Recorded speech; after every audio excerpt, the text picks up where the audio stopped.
Hi folks, welcome to TK Power Sports and welcome to beautiful Utah. We are out here today with Yamaha riding the RMAX 1000. And we're getting the chance to ride in the red rocks, right up to the mountains into the snow. And I'm gonna take you along for the ride. Let's get into it.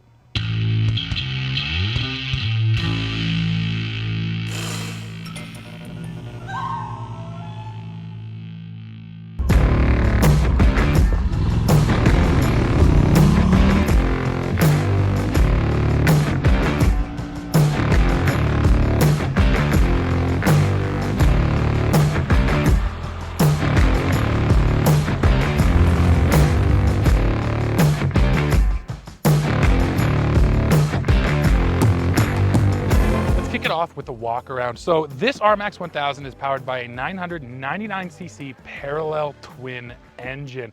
And one of the things I noticed right away getting in is the engine is really low in the machine and it's also almost right in the middle of the machine, so the weight balance is pretty even. Now the machine you're looking at right here is an XTR model, which means that we get these guys, Maxxis Carnivore 30-inch tires, and then behind them you get the Fox Quick Switch 3 shocks. So those shocks you actually got to get down in there and switch them up. You can step up and get what's called IQS, which is the intelligent quick switch system, and that means that from inside the vehicle you can change how the damping is being delivered to you.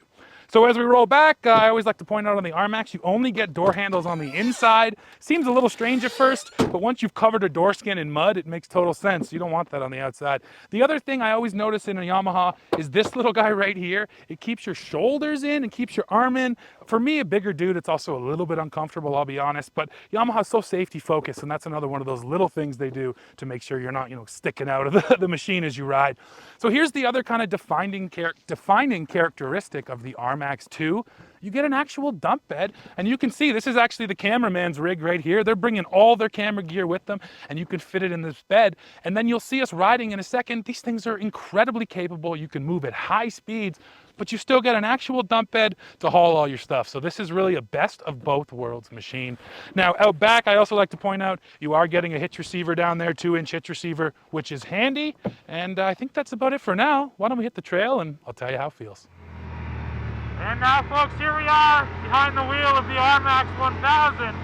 And I mentioned off the top, we're in Utah, but we're actually riding out of a place called Gateway Canyons Resort here in Colorado. And so we're actually crossing the border today. We started in Colorado, came over to Utah, and we'll end back in Colorado.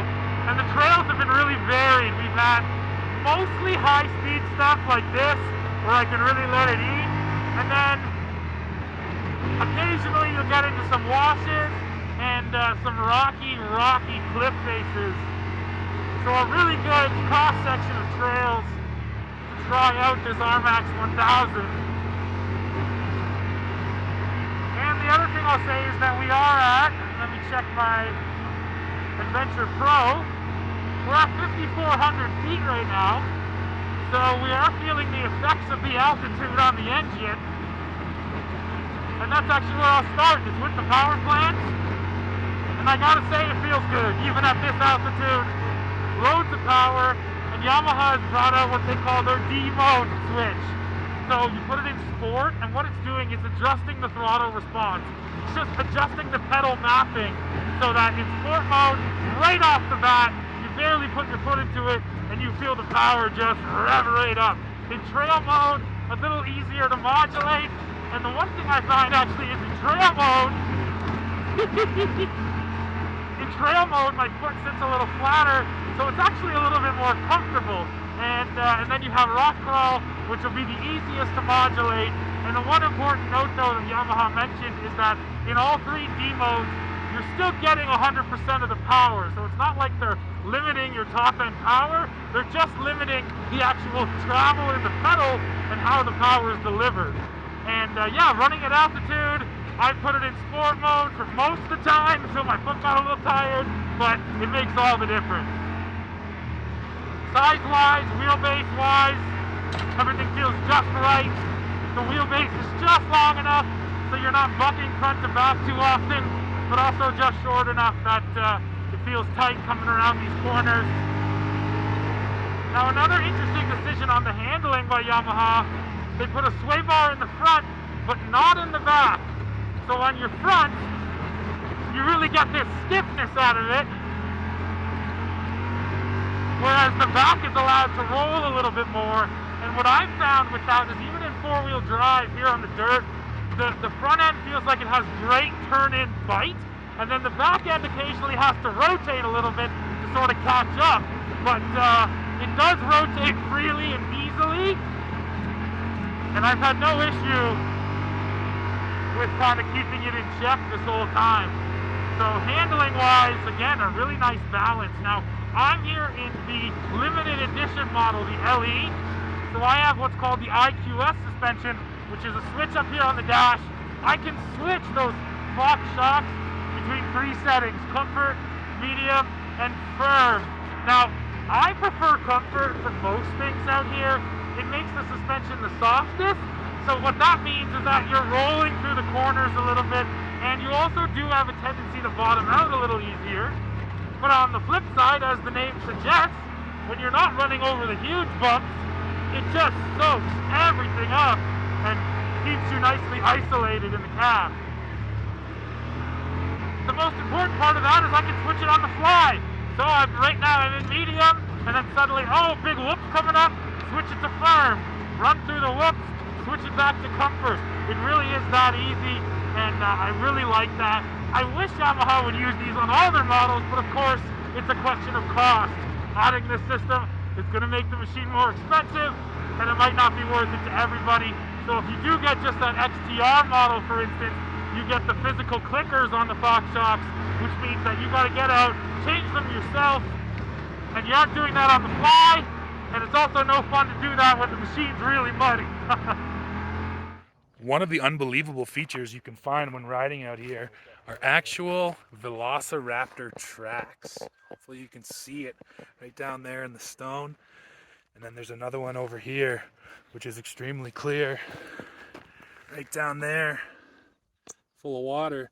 But you can see it. Obviously when they stepped here, it was soft, maybe clay or something, and then it hardens up. But just another example of where getting on a side-by-side and getting out here can take you, because these are unbelievable things, and you're not going to find them without a good adventure rig. So it's pretty cool.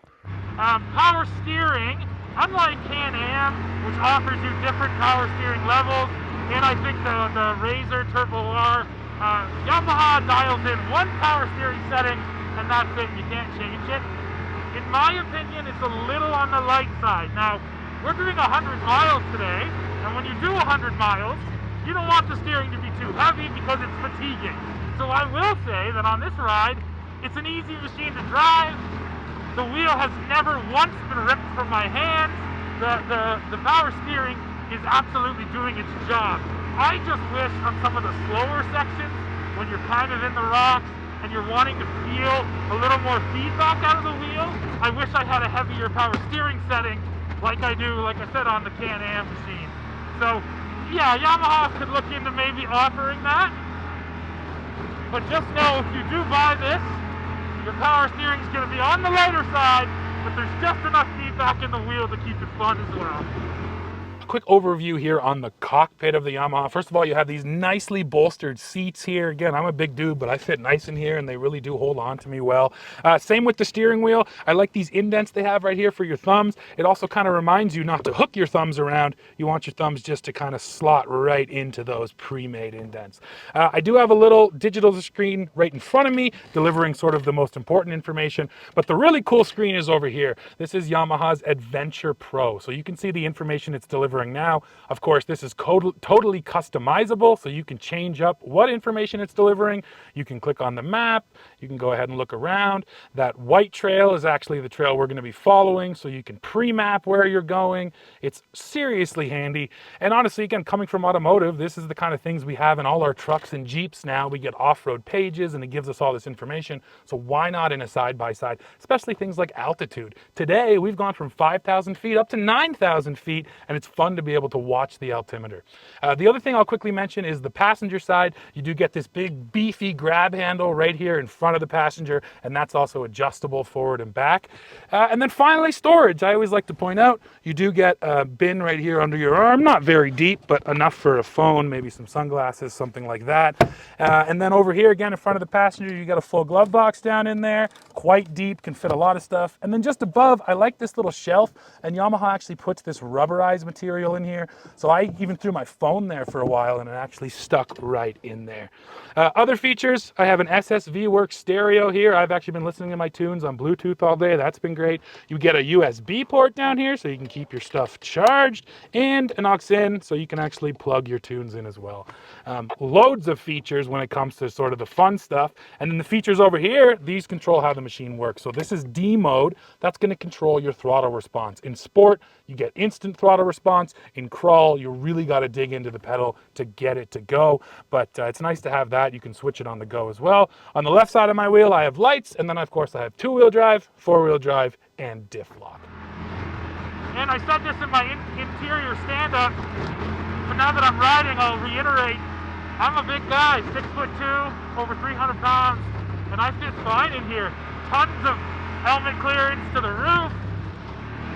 I have a nice dead pedal for my left foot, which is quite comfortable. And then the wheel and the seat both adjust, so you can find the level that works for you. But like I said, even for me, a big dude, I got no problems. So I think I've talked through just about everything I can in terms of how this RMAX actually rides out here. But there's an overarching theme I think we have to touch on, and that is I keep forgetting that this is not a sport side-by-side. And that's a big compliment to the RMAX. So again, much like the Can-Am Commander, that's one of the big competitors here, this machine is straddling that line between utility and play. But what I've said a lot lately is there's just less compromise than ever. Having the shock packages that we do now, having them being able to switch so much, having all the wheel travel that we get, you really don't give up the fun for the work or the work for the fun. And if all you're going to be doing is working, sure, there's plenty of utility UTVs for you. But if you want a machine that can work and then honestly deliver 90% of what most sport side-by-sides do, maybe even 100% in some cases, this RMAX is an awesome choice. Well, folks, we have arrived at the end of this one, and I think you can see by the mud on these machines that we had a fun day out here.